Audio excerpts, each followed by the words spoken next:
सैयदना अबू हुरैरा रज़ियल्लाहु ताला अन्हु रिवायत फरमाते हैं कि जनाब नबी करीम सल्लल्लाहु अलैहि वसल्लम ने इरशाद फरमाया,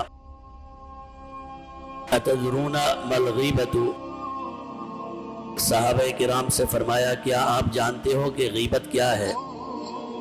क़ालू अल्लाह व रसूलुहु आलम, सहाबा ने जवाब दिया अल्लाह और उसका रसूल ही बेहतर जानते हैं।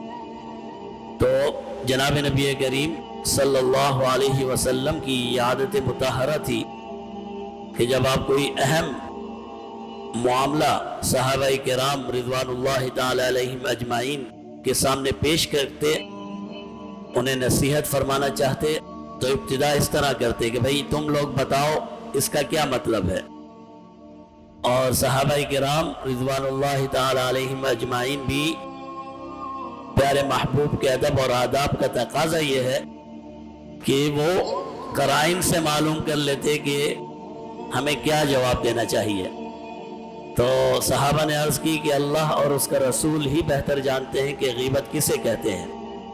क़ाला, फरमाया, ज़िक्रुका अख़ाका बिमा तकरहु, गीबत यह है कि आप अपने भाई का, किसी इंसान का इस तरीके से जिक्र करें जो उसको नापसंद हो। आपने किसी का जिक्र किया, किसी के बारे में कोई बात की, अगर वो वहाँ मौजूद होता तो उसे ये बात इस तरह पसंद नहीं आती, नागवार गुजरती। फरमाया आप अपने भाई का तज़किरा इस तरह से करें जो उसे नागवार हो।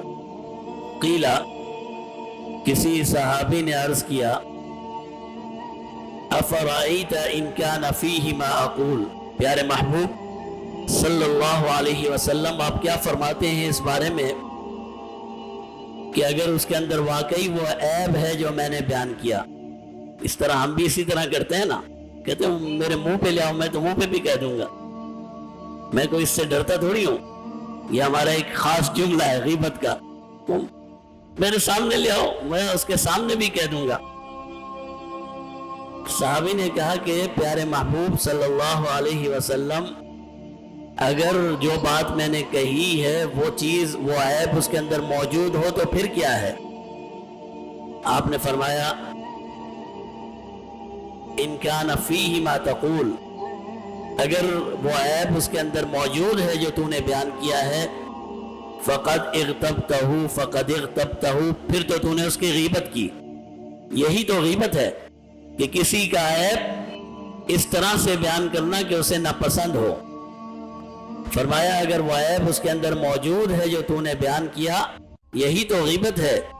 वइल्लम यकुन फ़ीही, और अगर वो ऐब उसके अंदर है ही नहीं, फ़क़द बहतहु, फिर तो ये बहतान बन जाता है, फिर तो ये बहतान है, और बहतान तो गीबत से बड़ा गुनाह है।